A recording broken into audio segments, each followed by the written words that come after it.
Olá, hoje vamos fazer algo um bocadinho diferente. Vamos olhar para um comentário moderno de textos com, imaginem, 2000 anos.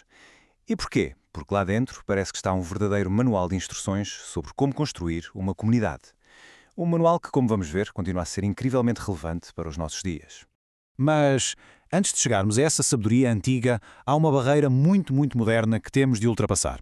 Pois é, antes de decifrar o código para uma comunidade unida, primeiro temos de decifrar o labirinto de um aviso de cookies. É uma pequena ironia digital, não é? A porta de entrada para a sabedoria de há 2 milénios é um clique em aceitar todos. Pronto, burocracia digital arrumada. Agora sim, vamos ao que interessa. A nossa fonte é um comentário absolutamente brilhante de Marie-Noëlle Tabut, que ela partilha num blog pessoal. É através do olhar dela que vamos redescobrir a força destes textos antigos. E olhem, começamos logo com um desafio que soa bastante familiar, eu diria. O que é que acontece quando uma comunidade tem tanto sucesso que de repente começa a crescer depressa demais? O paradoxo é este: o próprio sucesso pode ser a semente de uma crise. E o que vemos aqui é basicamente a anatomia dessa crise. O crescimento trouxe diversidade, o que é fantástico, mas também trouxe fraturas. De um lado, tínhamos os membros que falavam hebraico, do outro, os que falavam grego. E o problema, atenção, não era só teórico, era muito prático. Na distribuição diária de ajuda, as viúvas do grupo grego estavam a ser esquecidas. A barreira da língua transformou-se numa falha de cultura e, no fim de contas, numa falha de justiça. Então, como é que a liderança respondeu? Bem, a análise de Tabut aponta para uma estratégia notável. A primeira coisa que fizeram: transparência total. Chamaram toda a gente para decidir em conjunto, sem reuniões à porta fechada. Depois, clareza de propósito. Fizeram questão de lembrar a todos qual era a missão central que os unia. E, por fim, o passo mais corajoso de todos: inovaram. Em vez de insistir nas estruturas que já tinham, criaram uma função completamente nova para responder a esta necessidade real. E aqui que está o pormenor, que transforma uma boa solução numa solução genial. Os 7 homens escolhidos para este novo cargo tinham todos nomes gregos. E reparem, isto não foi por acaso, de todo. Foi um ato de empatia radical. Foi uma forma de dizer àquele grupo que se sentia ignorado: nós ouvimos-vos e esta solução foi desenhada a pensar em vós. Mas claro, as soluções práticas só funcionam se a fundação for sólida. Certo? Por isso, vamos agora mais fundo. Vamos ver que ideias é que, segundo o comentário, dão a uma comunidade a coesão necessária para aguentar uma crise destas. Qual é, afinal, o cimento que une tudo? E a fonte aqui oferece uma reinterpretação que muda tudo, de um conceito que, muitas vezes, nos causa arrepios. No contexto deste salmo, temer a Deus não tem nada a ver com ter medo ou terror.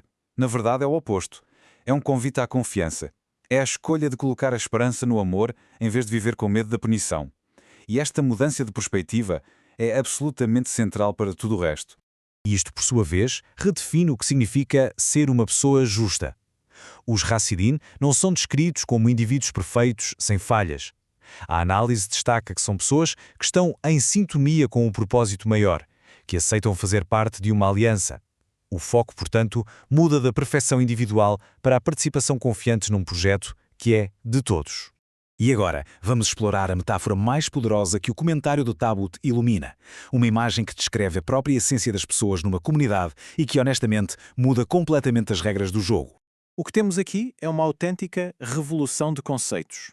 A ideia de um espaço sagrado deixa de ser um edifício de pedra para passar a ser a própria comunidade de pessoas. O sagrado já não está fechado num lugar, está vivo, vivo nas relações, nos atos de serviço, no amor partilhado. É a comunidade que se transforma na morada espiritual. Ora, qualquer edifício precisa de uma fundação sólida. O comentário explica que esta pedra angular é o valor central, o princípio fundamental que dá integridade e alinhamento a toda a estrutura. É a referência que garante que tudo se mantém de pé. No contexto original é Cristo, mas a metáfora é universal.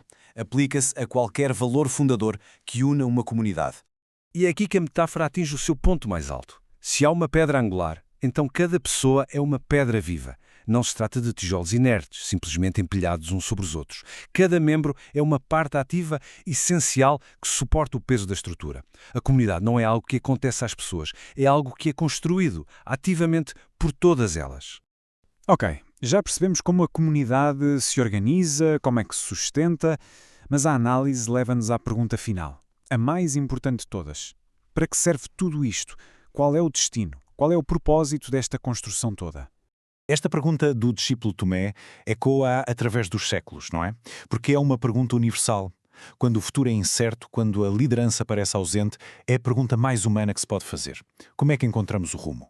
E a resposta é uma das mais conhecidas da história. O comentário de Thabet sublinha o seu significado profundo. O caminho não é um mapa, não é um conjunto de regras que se segue. O caminho é a personificação de um princípio. É uma forma de ser e de estar no mundo. E o ponto crucial é este. O objetivo final não é apenas acreditar, é agir.